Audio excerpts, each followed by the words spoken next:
Programme में खुशामदीद। मैं हूं आपका मेज़बान समी इब्राहिम। आइए नजर डालते हैं आज की टॉप स्टोरीज पर। उन्हीं अफसरों को लगाया जा रहा है जिन पर एतराज था। अवाम के हकूक के लिए लड़ते रहेंगे, सुप्रीम कोर्ट के रिमार्क्स। लियारी के मुश्तिल मुजाहिरीन और पुलिस में मुकाबला, सारा दिन गोलियां चलती रहीं, कई जख्मी। लॉर्ड नजीर कहते हैं डॉक्टर इमरान फारूक का कत्ल सियासी है, मुजरिमों को सजा जरूर मिलेगी।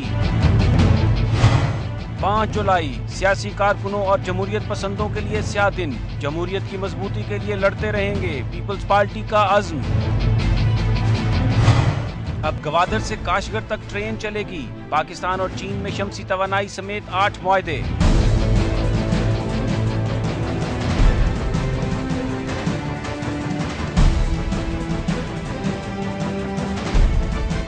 चीफ जस्टिस इफ्तिखार चौधरी ने कहा है कि हुकूमत अवामी मफादात की बजाय कंपनियों के मफादात को देख रही है और इसकी बड़ी मिसाल टैक्सेस का नफाज है। पहले GST में इजाफा किया गया, फिर CNG पर 9% टैक्स लगा दिया गया। चीफ जस्टिस ने यह भी कहा कि हुकूमत उन्हीं अफसरों को दोबारा लगा रही है माजी में जिनकी कारकर्दगी पर एतराज़ किया गया था, और अगर कोई सुप्रीम कोर्ट से लड़ना चाहता है तो सुप्रीम कोर्ट अवामी मफाद के लिए तमाम से लड़ने के लिए तैयार है। ये सारी सूरत हाल क्या है, इस पर गुफ्तगू करने के लिए आज हमारे साथ मौजूद हैं जस्टिस रिटायर्ड वजीउद्दीन अहमद साहब। अस्सलाम वालेकुम जस्टिस साहब। वालेकुम अस्सलाम समी साहब। जस्टिस साहब बहुत बहुत शुक्रिया प्रोग्राम में आने का। ये आज सुप्रीम कोर्ट में चीफ जस्टिस साहब का ये कहना था, उनके ये रिमार्क्स थे कि CNG पर जो टैक्स है वो भी गलत है, और लगता ऐसा है कि हुकूमत अवामी मफादात की बजाय कंपनियों के मफादात को देख रही है। जी मैं समझता हूँ कि इसमें कुछ सदाकत ज़रूर है। उसकी वजह यह है कि जो कॉरपोरेट टैक्सेस हैं उनमें कमी हुई है, और इसमें भी कोई शक नहीं है कि इनकम टैक्सेस में इजाफ़ा हुआ है उन लोगों के जो कि सैलरीड लोग हैं, जो पहले ही ओवरबर्डनड हैं। और जहाँ तक कि CNG का ताल्लुक़ है, मैं समझता हूँ वो एक इस तरह की चीज़ है कि जिसको एक कूलली एग्ज़ामिन करना चाहिए, क्योंकि गैस हमारे यहाँ बिल्कुल नहीं है, और ग़ालिबन उसके सिलसिले में जो हुकूमत कर रही है वो कोशिश ये है कि CNG की कीमतें अगर बढ़ा दी जाएंगी तो लोगों का रुझान उस तरफ से कम हो जाएगा। तो ये जो मसला CNG का है उसके मुतालिक मैं समझता हूँ कि ज़रा मज़ीद एग्जामिनेशन की ज़रूरत है। जैसे साहब ये जो काम है, यानी टैक्सेस ना लगाना, कीमतों में कमी करना और अवामी मफादात का तहफ़्फ़ुज़ करना, समझा ये जाता है कि ये सियासतदानों के काम है, लेकिन आप नहीं देख रहे कि एक वैक्यूम क्रिएट हो रहा है जिसकी वजह से चीफ जस्टिस साहब को बार बार उन चीज़ों की निशानदेही करना पड़ रही है जिनका ताल्लुक डायरेक्टली अवामी मफादात के साथ है। अगर ये सिलसिला ऐसे रहा तो फिर ये जो सिस्टम है, जो सियासतदानों पर एतमाद है, वो टूटेगा नहीं लोगों का। जी देखें, हुकूमत नई नई आई है, न सिर्फ फेडरल लेवल के ऊपर बल्कि प्रोविंसेस में भी, तो इनको कुछ यकीनन वक्त दरकार होगा। और इसमें कोई शक नहीं है कि जहाँ भी हुकूमतें हैं, वह फेडरल लेवल के ऊपर हैं या प्रोविंशियल लेवल के ऊपर हैं, तो उन्होंने कोशिशों की इब्तिदा तो कर दी है। ये और बात है कि कई मामलात इस तरह के हैं कि जिसमें 2 ओपिनियन हो सकते हैं। तो हमें इस बात के मुतालिक इंश्योर करना चाहिए कि जहाँ भी जो भी हुकूमत हो वो लोगों के इंटरेस्ट को, पब्लिक वेलफेयर को सामने रखे और उसको ज़्यादा अहमियत दे। आज एक इसी मुकदमे में एक रिमार्क्स जो चीफ साहब का था, उसमें उन्होंने बड़ा खुलकर ये कहा कि जिन अफसरों पर इतराज़ लगाया माजी में अदालतों ने, उन्हीं अफसरों को दोबारा तैनात किया जा रहा है, और ऐसा लग रहा है कि कुछ ये हदायत दी जा रही है कि जाकर आप अदालतों से लड़ें। तो अगर किसी ने अदालतों से लड़ना है तो अवामी मफाद के लिए अदालत बिल्कुल लड़ाई के लिए तैयार है। तो ये तो एक बड़ी संगीन सूरत हाल नहीं है? जी बिल्कुल, इसमें कोई शक नहीं है कि बहुत सारे अफसरान इस नौइयत के पिछले 5 साल में रहे हैं कि जिन्होंने अदालत के साथ डायरेक्ट कन्फ्रंटेशन मोल लिया है और मामलात को सुधारा नहीं बल्कि बिगाड़ दिया है।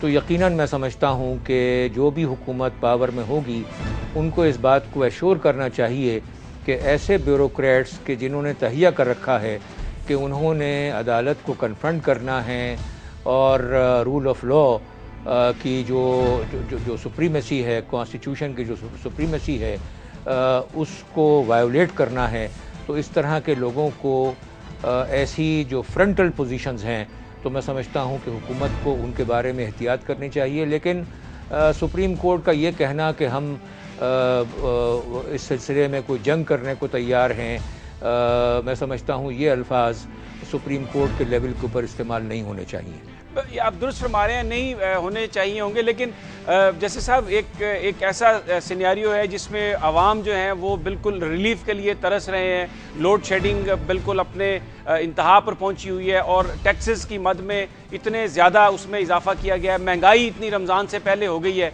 तो अगर सियासतदानों की तरफ से कोई जवाब नहीं आएगा, तो अगर इन हालात में अगर चीफ जस्टिस साहब अवामी मफाद की बात करते हैं, तो क्या आप समझते हैं कि ये जायज़ नहीं है?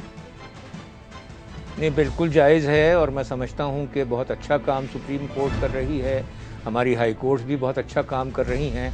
लेकिन मैं सिर्फ ये अर्ज़ करना चाहता था कि कुछ बातें ऐसी हैं जो अदालतों के मुंह से अच्छी नहीं लगती, तो उसमें एहतियात करनी चाहिए। आप दुरुस्त फरमा। अच्छा, एक और वजूद्दीन साहब, एक मामला है जो माजी में भी ऐसा हुआ कि बहुत सारे जो करप्शन के केसेस थे, बदउनवानियों के केसेस थे, उसमें एग्जेक्टिव ने वो रोल प्ले नहीं किया, फिर कोर्ट को बार बार डायरेक्शन भी देना पड़ी। अब मैं एक मिसाल आपको देकर आपका कमेंट चाहूँगा उस पर कि LDA प्लाजा लाहौर में आग लगी, उसमें 18, 19, 20 अफराद जो हैं वो हलाक हुए, लेकिन उसके नतीजे में कोई एक मामूली सा पर्चा तो दर्ज हुआ, लेकिन किसी के खिलाफ कोई कार्रवाई नहीं हुई। और जो बड़ी कार्रवाई हुई वो ये हुई कि जो डॉक्टर रिजवान जो एक उसके सरबराह थे फायर सेफ्टी कमीशन के, उनको हटा दिया गया। तो इन हालात में कोर्ट की इंटरवेंशन अगर होगी तो उसको तो आवाम की हमायत हासिल होगी। ये बिल्कुल ज़रूरी है और ऑब्वियसली इन बातों में लोग अदालतों के पीछे खड़े हुए हैं और ये एक बड़ा सीरियस मामला है जो आपने LDA प्लाजा के मुतालिक बात की है। इस नौयत के मामलात हो जाते हैं, लाहौर में हुआ, इससे पहले कराची के अंदर भी बल्दिया में इसी किस्म के मामलात हुए। तो ये तो बहुत सीरियस मामलात हैं और इसमें जैसे आपने फरमाया कि मामूली सी FIR नहीं, ये तो बहुत सीरियस FIR होती हैं, इसमें लोगों की जान और माल इन्वॉल्व होती हैं। तो मैं ये समझता हूँ कि अगर तो अदालत ऐसे मामलात को टेकअप कर रही है और उनकी पॉइंटेशन कर रही है तो अपनी ज़िम्मेदारी पूरी कर रही है, लेकिन उससे ज़्यादा ये हुकूमत वक्त की ज़िम्मेदारी होती है कि ऐसे मामलात अगर हों तो उनको अंडर द कारपेट स्वीप ना किया जाए, बल्कि उसके खिलाफ सीरियस एक्शन और इफ़ेक्टिव एक्शन होना चाहिए।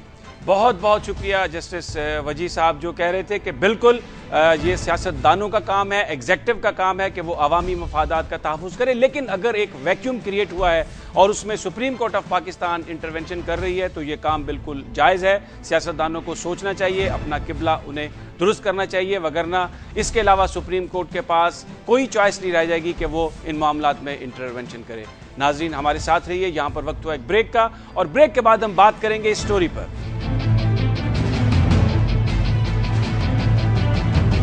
लियारी के मुश्तिल मुजाहिरीन और पुलिस में मुकाबला, सारा दिन गोलियां चलती रहीं, कई जख्मी। लॉर्ड नजीर कहते हैं डॉक्टर इमरान फारूक का कत्ल सियासी है, मुजरिमों को सजा जरूर मिलेगी।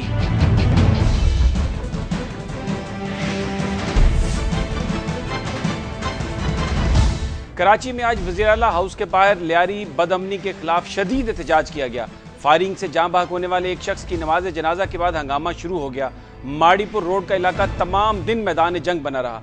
पुलिस और रेंजर्स ने मुजाहिरीन को मुंतशिर करने के लिए लाठीचार्ज और हवाई फायरिंग की। मुजाहिरीन की तरफ से भी फायरिंग और पथराव किया गया। इससे पहले खवातीन मुजाहिरीन ने वज़ीर आला हाउस जाने की कोशिश की थी, लेकिन पुलिस ने इलाके को सील कर दिया। मुजाहिरीन की तरफ से मुतालबा किया जा रहा है कि लियारी को जराइम पेशा अफराद से खाली कराया जाए, पुलिस और रेंजर्स की जगह फौज को तैनात किया जाए।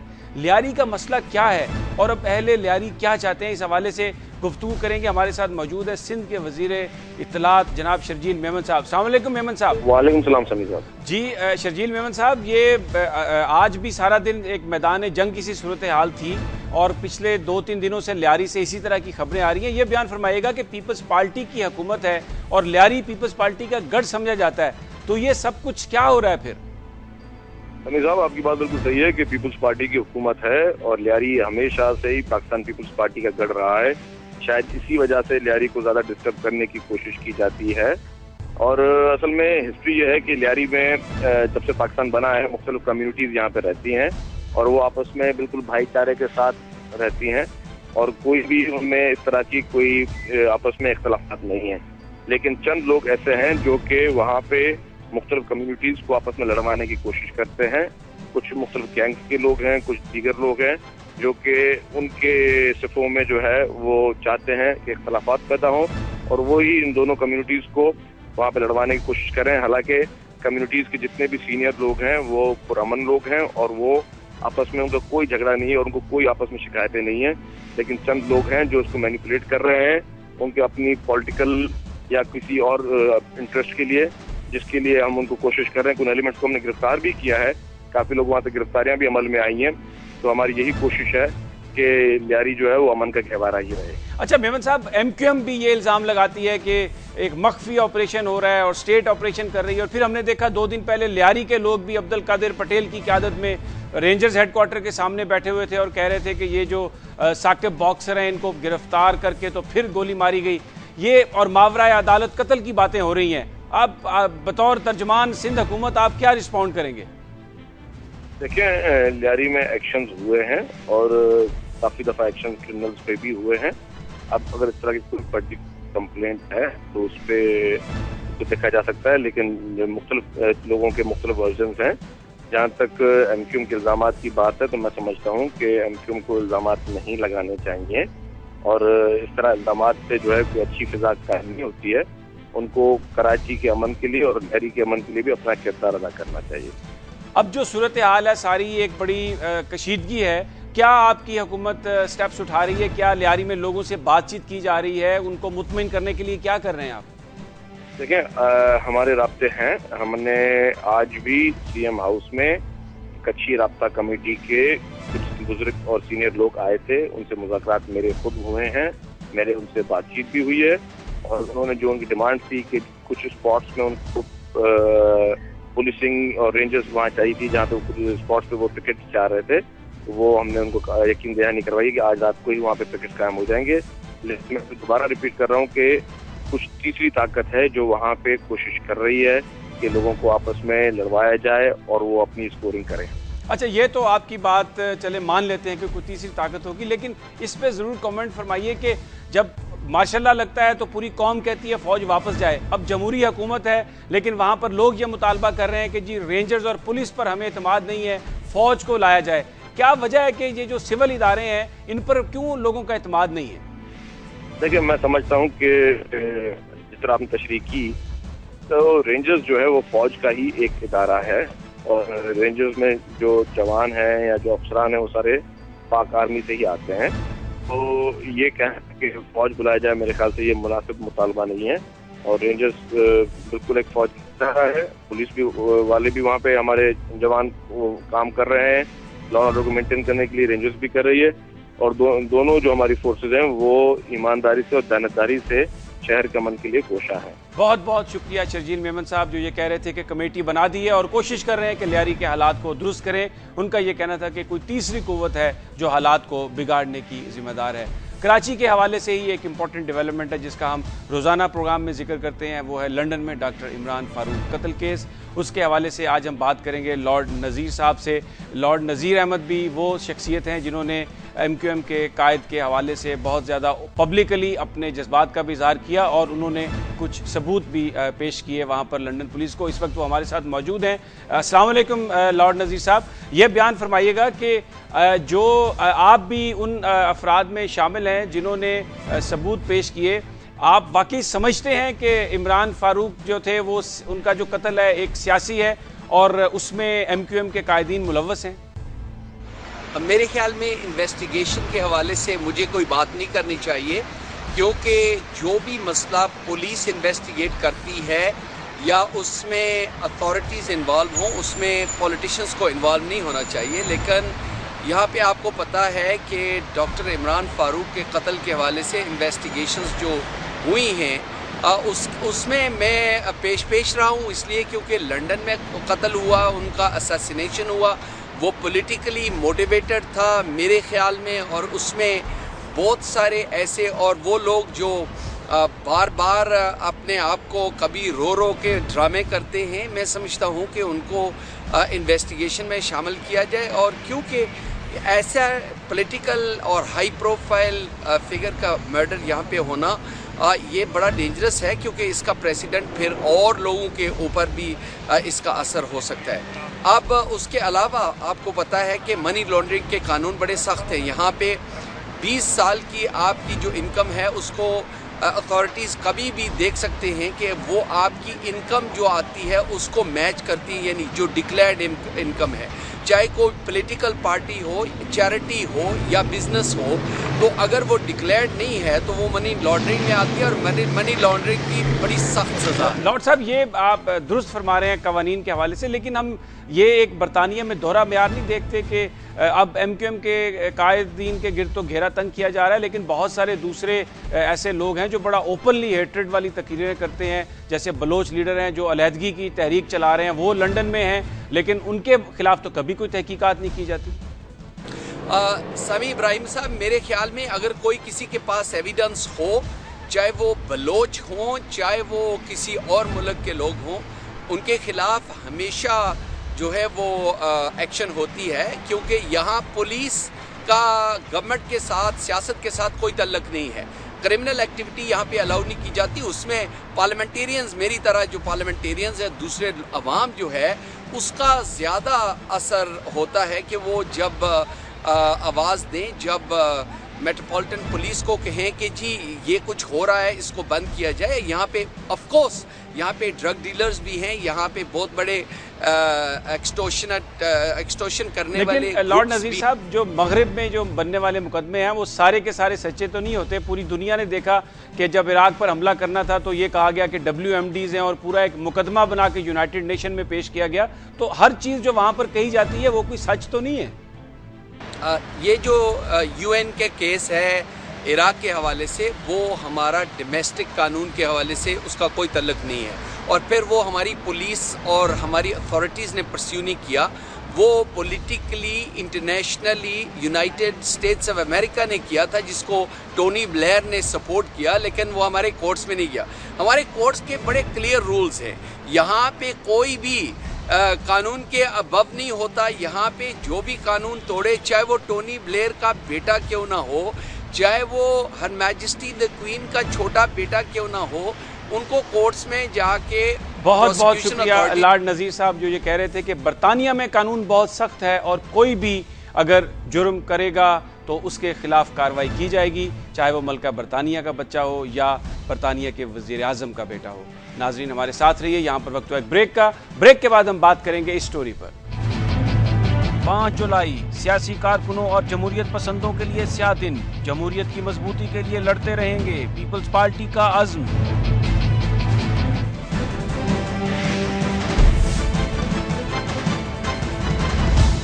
तारीख में वही कौमें जिंदा रहती हैं जो अपने माजी को याद रखती और इससे सबक सीखती हैं।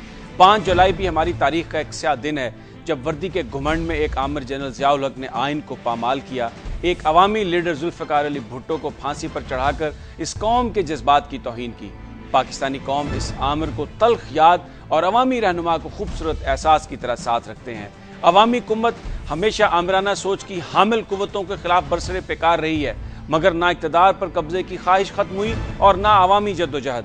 फिलहाल तो अवाम की फतह नजर आती है, मगर ये दौरानिया कितना तवील है इस हवाले से कुछ कहना मुमकिन नहीं। मगर ये जो सारी सूरत हाल है, इस पर गुफ्तगू करने के लिए आज हमारे साथ मौजूद हैं पीपल्स पार्टी के सीनियर रहनुमा जनाब मखदूम अमीन फ़हीम साहब। अस्सलाम वालेकुम मखदूम अमीन फ़हीम साहब। वालेकुम सलाम। मखदूम साहब, आपने जो 5 जुलाई को वाक़या हुआ था वो देखा, आपने आपके सामने हुआ सारा। फिर उसके बाद अभी जो स्ट्रगल जारी है सियासी कुव्वतों के दरमियान, कुछ लोगों का ये ख्याल है कि जो स्ट्रगल है जमहूरियत के हवाले से वो अभी कंप्लीट नहीं हुई। अभी तक पाकिस्तान उस मंजिल से बहुत दूर है जहां इक़्तिदार हकीकी मायनों में अवाम के नुमाइंदों के पास आ जाए। आप समझते हैं ये ठीक मफरूज़ा है? देखिए, सबसे पहले तो मैं ये कहूँगा कि 5 तारीख का दिन जो है वो पाकिस्तान की तारीख का स्याह तरीन और बहुत ही बुरा दिन है। इस दिन जो है वो जमहूरियत का गला घोंटा गया था और उसी दिन जो है वो एक डिक्टेटर अपने बलबूते पे पावर के पाकिस्तान में जमहूरियत को हटा के और मार्शल लॉ लगा के नाजिल हो चुका था। इस हवाले से पाकिस्तान के अंदर मुख्तलिफ औकात में जमहूरियत का खून किया गया है।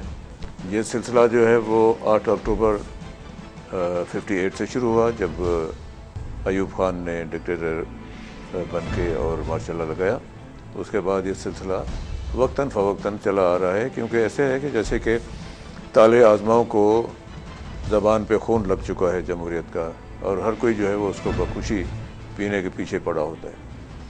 पाकिस्तान जब बना था, हज़रत कायद-ए-आज़म ने कोई 13 महीने के बाद उनका इंतकाल हो गया। उसके बाद लियाकत अली खान साहब है, उनको शहीद किया गया, और जब से जो है वो पावर स्ट्रगल शुरू हो गया between bureaucracy and military aspirants. अब यह है कि अब हम यहाँ पहुँचे हैं कि जहाँ पर हमने कई मार्शल लॉ देखे, ज़िया-उल हक का देखा, उसके बाद अभी मुशर्रफ साहब का देखा, और हमेशा मार्शल लॉ लगाने वाले या जो भी ताले आज़मा होते हैं वो सबसे पहले तो पाकिस्तान के अवाम की किरदार कुशी करते हैं, पाकिस्तान के सिविलियन लीडर्स की जो है वो किरदार कुशी करते हैं, लोगों में उनके लिए नफ़रत पैदा करते हैं मुख्तलिफ ज़राए से, और फिर उनके लिए स्टेज तैयार होती है कि वो डंडा लेकर के आते हैं और आके काबिज़ होते हैं।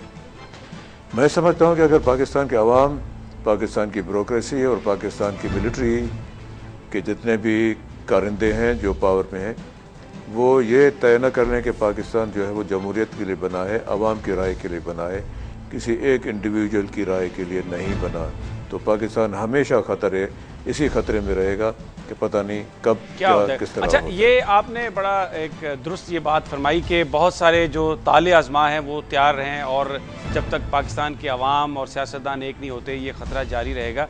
ये बयान फरमाइएगा कि क्या ये कहना भी दुरुस्त नहीं है कि उन ताले आज़माओं को जो मौका मिला आकर इंटरवेंशन का, उसमें हमारे सियासतदानों की कुछ कोताहियाँ भी शामिल थीं, कुछ इस किस्म का उनका रवैया था जिसमें जब वो इक़्तिदार में थे तो आवाम को भूल गए और जो उनके ज़िम्मे असल काम था वो उन्होंने नहीं किया, जिसकी वजह से एक वैक्यूम हुआ और ये ताले आज़मा आने में कामयाब हुए। मैंने शुरू में ही कहा है कि जब लियाकत अली खान साहब की असैसिनेशन का काम हो गया तो उसके बाद जो है वो जो ब्यूरोक्रेसी और उस वक्त के ताले आज़मा जो शौक़ थे जिनको पावर का, वो इसके पीछे लगे रहे, जो सिलसिला चला आया और अभी तक जो है वो सिलसिला पाकिस्तान में आके पहुंचा जबकि जनरल मुशर्रफ साहब तशरीफ़ ले आए। अब मसला ये है कि इस वक्त हम अगर थोड़ा सा याद करेंगे कि 5 जुलाई को जनरल ज़िया-उल हक ने भुट्टो साहब का तख्ता उल्टा हुकूमत का, उसके बाद जो है वो इतना ज़ालिमाना तशद्दुद किया जनरल ज़िया-उल हक ने, गरीब आवाम को कोड़े मारे, गरीब आवाम को जो सड़कों के ऊपर लटकाया और पता नहीं क्या से क्या किया। मोहतरमा बेनज़ीर भुट्टो को जेलों में डाला, शदीद गर्मी में सक्कर के और खैरपुर के जेलों में डाला। इतना ज़ालिमाना तरीक़ाकार उसका कि जैसे कि एक दरिंदा सिफत इंसान ये करता है, कोई इंसान नहीं कर सकता। अब इन सारी चीज़ों से अगर हमने सबक सीखा तो शायद हम बच जाएंगे, अगर सबक नहीं सीखा तो हमें नुकसान होगा। सबसे बड़ी ज़िम्मेदारी तो जो है वो पाकिस्तान के सुप्रीम कोर्ट की है। पाकिस्तान की सुप्रीम कोर्ट के हाथों पे भुट्टो साहब का खून लगा हुआ है। पाकिस्तान की सुप्रीम कोर्ट को अपनी साख बहाल करनी है। पाकिस्तान की सुप्रीम कोर्ट ने हर डिक्टेटर को वेलकम किया, इंक्लूडिंग जनरल मुशर्रफ का मार्शल लॉ। अब अगर सुप्रीम कोर्ट ने अपने हाथों से वो खून नहीं धोए, मैं क्या अर्ज़ करूं, भुट्टो साहब जैसी शख्सियत को उस वक्त के सुप्रीम कोर्ट के जजों ने अपनी नौकरी बचाने के लिए जो है उसको फांसी पे चढ़ा के, व्हाट अ शेम। अब उसका मदावा कौन करेगा? उसका मदावा यहीं पर होगा, और यहीं पर जो है वो अगर इन्होंने सबक सीखा तो होगा, वरना नहीं होगा। अच्छा, आजकल भी जी सॉरी बोले मखदूम साहब, ये एक जिस तरह आपने जिक्र किया कि सुप्रीम कोर्ट को भी अपने हाथों को धोना है, अपना दामन साफ करना है, ये बयान फरमाइएगा। लोग ये भी कहते हैं, ख़ास तौर पर पार्टियों के सियासी जो वर्कर हैं वो ये कहते हैं कि हमारे लीडरान जब इक़्तिदार में आते हैं तो उनको भूल जाते हैं, और ये एक बहुत बड़ी नाकामी की वजह है हमारे सियासी निज़ाम की। तो क्या जो सियासतदान हैं उनको भी कुछ अपना दामन साफ़ करके इस तरह का रवैया नहीं अपनाना चाहिए जिसमें उनका मकसद सिर्फ आवाम की खिदमत हो? पाकिस्तान के हर शख्स को अपनी दामन में झांकना चाहिए कि उसने क्या किया और क्या नहीं किया। पाकिस्तान के जो लीडर आते हैं वो बड़ी बड़ी दावा करके आते हैं इलेक्शंस के दौरान कि हम ये भी करेंगे, ये भी करेंगे, ये भी करेंगे, और हमारे हालात ऐसे हैं कि वो सारी चीज़ें नहीं हो सकती। मौजूदा हुकूमत भी बड़े दावे करके आई है कि हम लोड शेडिंग भी ख़त्म करेंगे, हम जो है वो ड्रोन हमले भी बंद करवाएंगे, हमने जो है वो इकॉनमी को भी दुरुस्त करना है और हमें जो लॉ एंड ऑर्डर को भी दुरुस्त करना है। अब देखें कि ये क्या करते हैं, दुआ है कि वो कामयाब हों। लेकिन सबसे बड़ा इशू है कि पाकिस्तान के सिविलियंस को बाकायदा तौर पे बदनाम किया जाता है। पाकिस्तान के सिविलियन हो सकता है कि कुछ लोगों की गलती हो, ये मानता हूँ, और उन लोगों को सीखना चाहिए कि उन्होंने जो गलती की है उसका सबक उनको मिल गया है। लेकिन एक प्रोपेगेंडा चलाई जाती है उन क्वार्टर्स में से कि जिनको शौक़ है टेक ओवर करने का, कि हर सिविलियन को, चाहे ए पार्टी हो, बी पार्टी हो, सी पार्टी हो, उसको बदनाम करो कि सिविलियन में नाअहली है, सिविलियन जो है वो हुकूमत नहीं कर सकते, सिविलियन करप्ट हैं, सिविलियन खराब खराब खराब, ताकि उनके लिए रास्ता बने। और वो जब रास्ता लेकर के आए तो फिर लोग उनको वेलकम करें। हमें सबक सीखना चाहिए, अगर हमने सबक नहीं सीखा तो अल्लाह मालिक है। मखदूम साहब, सियासतदान जमहूरियत की बात करते हैं, बड़ी सही बात भी है, लेकिन अगर हम देखते हैं उनकी अपनी सियासी जमातों में जो एक बुनियादी ज़रूरत होती है जमहूरियत की इलेक्शन पार्टी के अंदर, वो हमें नज़र नहीं आता। देखिए, कहने को तो बहुत सारी बातें हैं जो हम सियासतदानों के लिए और सियासी जमातों के ख़िलाफ़ कह सकते हैं, लेकिन बहरहाल पाकिस्तान की रूह जो है वो पाकिस्तान का कॉन्स्टिट्यूशन है, और पाकिस्तान की रूह है तो जमहूरियत है, और जमहूरियत कोई मिलिट्री डिक्टेटर नहीं चलाता, वो पाकिस्तान के सिविलियंस ही चलाते हैं। सिविलियंस को अगर हम ख़राब करते जाएंगे, बदनाम करते जाएंगे, तो फिर रास्ता डिक्टेटरों के लिए खुला है। खुदारा हम अपने कुछ अक्ल से भी काम लें।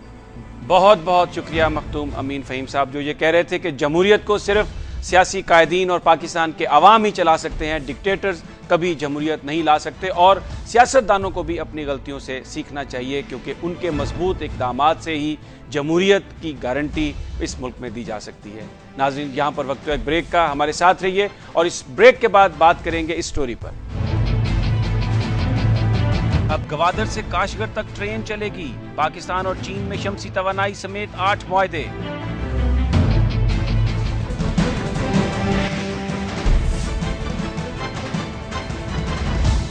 पाक चीन दोस्ती को मजीद मुस्तहकम करने के लिए दोनों ममालिक के दरमियान आज 8 मुआहदों पर दस्तखत किए गए हैं। इक्तिसादी राहदारी के मुआहदे के तहत गवादर से काशगर तक सड़कों और रेलवे का नेटवर्क तामीर किया जाएगा, और रावलपिंडी से खुंजराब तक $440 मिलियन की लागत से फाइबर ऑप्टिक नेटवर्क बिछाया जाएगा। कोयले से चलने वाले 2000 मेगावाट के प्लांट्स की तामीर की जाएगी। इसके अलावा पोलियो के खात्मे, इक्तिसादी और तकनीकी शोबों में तावन का मुआहदा भी किया गया है। पंजाब में अंधेरे दूर करने के लिए एक अहम मुआहदा पंजाब हुकूमत और चीन के दरमियान शमसी तवानाई के मंसूबे का हुआ है। इससे पंजाब में लोड शेडिंग पर काबू पाने में मदद मिलेगी। इस मौके पर वज़ीर आला पंजाब शहबाज शरीफ भी मौजूद थे। इस वक्त इस सारी सिचुएशन पर गुफ्तगू के लिए हमारे साथ बीजिंग से मौजूद हैं जनाब रऊफ क्लासरा साहब, एडिटर इन्वेस्टिगेशन है दुनिया न्यूज़ के, ख़ुसूसी नुमाइंदे हैं और वज़ीर आज़म के साथ ट्रैवल कर रहे हैं। अस्सलाम वालेकुम रऊफ साहब। जी वालेकुम। रऊफ साहब, जो तफसीलात आई हैं, जो ये मफाहमत की याददाश्तें 8, ये तो एक लग रहा है बहुत बड़ा पैकेज मिल रहा है चाइना से पाकिस्तान को। ऐसा पैकेज तो अभी माजी में हमें मिसाल नहीं मिलती किसी और मुल्क ने दिया हो।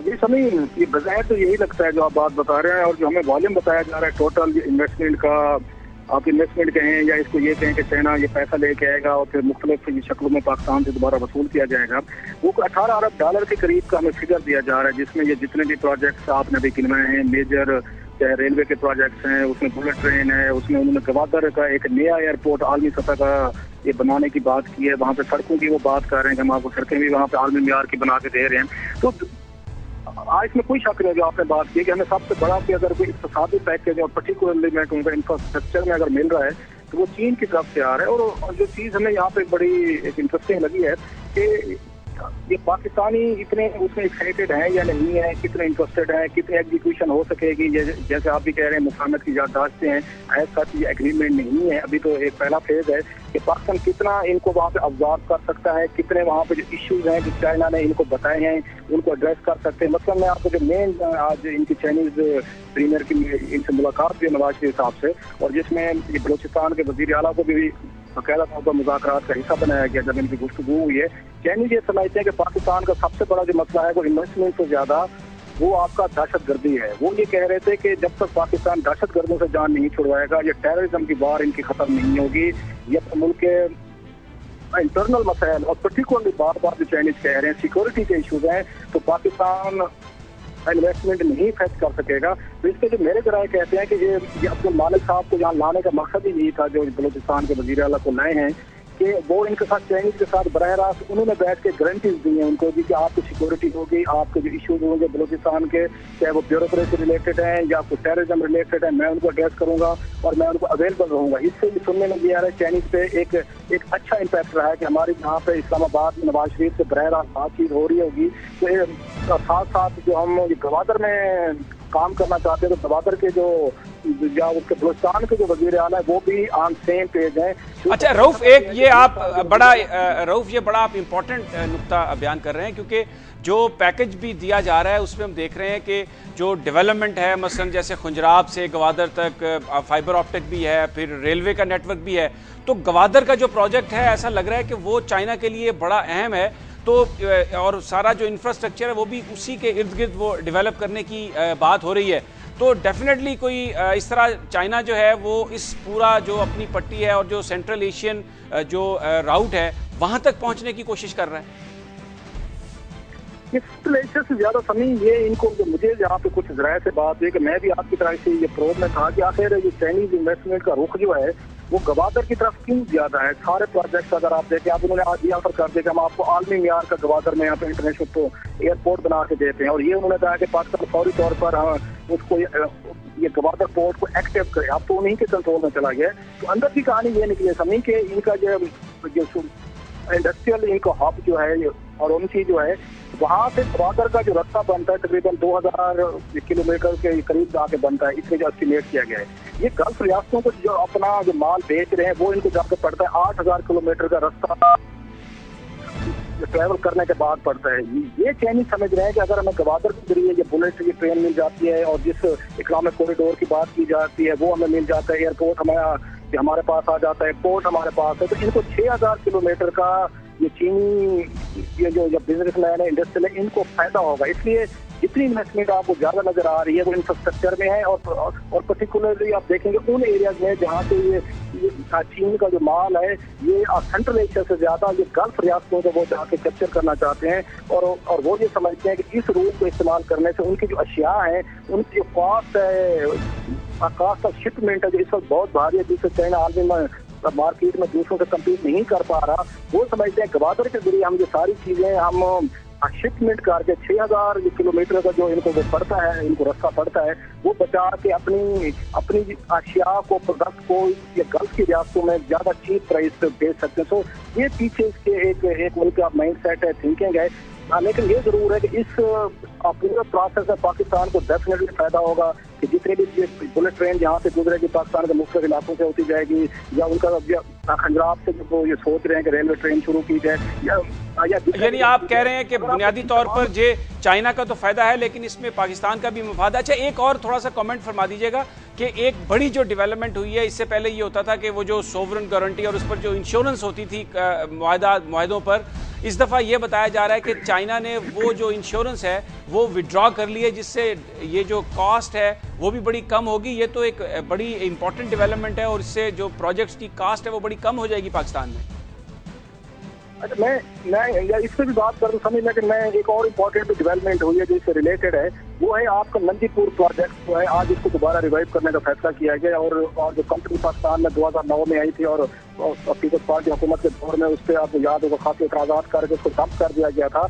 अब उसकी कास्ट थी वो 22 अरब रुपए उस वक्त कास्ट थी, अब उसकी 57 अरब रुपए कास्ट बनी है। तो पाकिस्तान 35 बिलियन रुपीज मोर उस फॉर्म को पे करने पर तैयार हो गया है कि आप आए ये पैसे लें और 450 मेगावाट का जो पंजाब में मंदीपुर का एक प्रोजेक्ट है उसको आके टेक ओवर करें। लिहाजा एक ये बड़ी डेवलपमेंट है, आज शहबाज शरीफ की मुलाकात हुई है। और मोस्टली हमने देखा कि जितने प्रोजेक्ट हैं जो MOUs हुए वो भी पंजाब में आपको नजर आएंगे। इसमें KPK और सिंध बहुत कम हमें नजर आ रहा है, एक तो ये है। और दूसरा बात है आपका सवाल जो है बड़ा अहम है कि ये 18 अरब के ये डॉलर के ये करीब इन्वेस्टमेंट आ रही है। हो ये रहा है कि पाकिस्तान में कुछ प्लस करने को तैयार नहीं। जो भी इन्वेस्टर आता है चाहे वो स्टेट हो या कोई कंपनी हो, वो पाकिस्तान में उस वक्त पैसा लगाते हैं जब उनको सॉवरेन गारंटीज दी जाती हैं तो साथ में इंश्योरेंस कवर दिया जाता है कि पाकिस्तान में दहशतगर्दी है, पॉलिटिकल इंस्टेबिलिटी है, इसके अलावा वहाँ पे आप कह सकते हैं किलिंग ज्यादा हो रहे हैं। तो लोग पैसा लगाने से डरते हैं जब तक हुकूमत पाकिस्तान दो काम ना करे, सॉवरेन गारंटीज दे और प्लस इंश्योरेंस कवर दे। अब पाकिस्तान इनको चाइनीज को बताएगा अगर आप 18 अरब डॉलर के करीब का लोन लाते हैं या पैसा लाते हैं और उसके अगेंस्ट हम सॉवरेन गारंटीज लेंगे, इंश्योरेंस क्लेम करेंगे तो हमें करोड़ों डॉलर तो उसमें देने पड़ जाएंगे आपको इंश्योरेंस क्लेम में। हमारे पास ऑलरेडी रिजर्व नहीं है, हम IMF से 5 अरब डॉलर से ज्यादा अभी हमने लोन लिया है। तो पाकिस्तान ने बकायदा रिक्वेस्ट की थी जो इन्वेस्टमेंट क्लेम नहीं करेंगे हम आपको पैसे नहीं दे सकेंगे, उस पर चाइनीज आज राजी हो गए हैं। अगेन जैसे मैंने आपको कहा कि इसमें चाइनीज को बहुत बड़ा बिजनेस इंटरेस्ट नजर आ रहा है कि 6000 किलोमीटर का रास्ता जो है वो बिल्कुल इनका खत्म हो जाएगा। इसलिए वो राजी हो गए हैं कि हम आपको जो पैसा देंगे या पैसा लेके आएंगे हम उससे आपको सॉवरेन गारंटी के अगेंस्ट इंश्योरेंस कवर हम नहीं लेंगे। आप ये कह सकते हैं जितने इनिशिएटिव हैं मुझे समझ लग रहा है मोस्टली ये आपके चाइनीज ड्रिवन है। पाकिस्तान ड्रिवन से ज्यादा मुझे ये चाइनीज ड्रिवन लग रहे हैं। वो ज्यादा कीन है, ज्यादा एक्साइटेड है और बहुत जल्द ये करना चाहते हैं। बहुत बहुत शुक्रिया रऊफ क्लासरा, बहुत शुक्रिया जो ये कह रहे थे कि डेवलपमेंट के जो प्रोजेक्ट हैं वो गवादर पे ज़्यादा उनका फोकस है। उसकी वजह यह है कि इसमें चाइना का भी मफाद है और वो जब अपना माल गल्फ स्टेट तक सस्ता पहुंचाने में कामयाब हो जाएगा तो उसकी मंडी में उसकी भी कीमत में उसकी भी जो प्रोडक्टिविटी है इजाफा होगा, उसके प्रॉफिट में इजाफा होगा, लेकिन पाकिस्तान भी इसका बहुत बड़ा बेनिफिशरी होगा। नाजरीन, यहाँ पर आज प्रोग्राम ख़त्म करते हैं। ये हफ्ते का आखिरी प्रोग्राम था। अब सोमवार को आपसे फिर मुलाकात होगी। तब तक अपना और अपने साथियों का ख्याल रखिएगा। अल्लाह हाफिज़।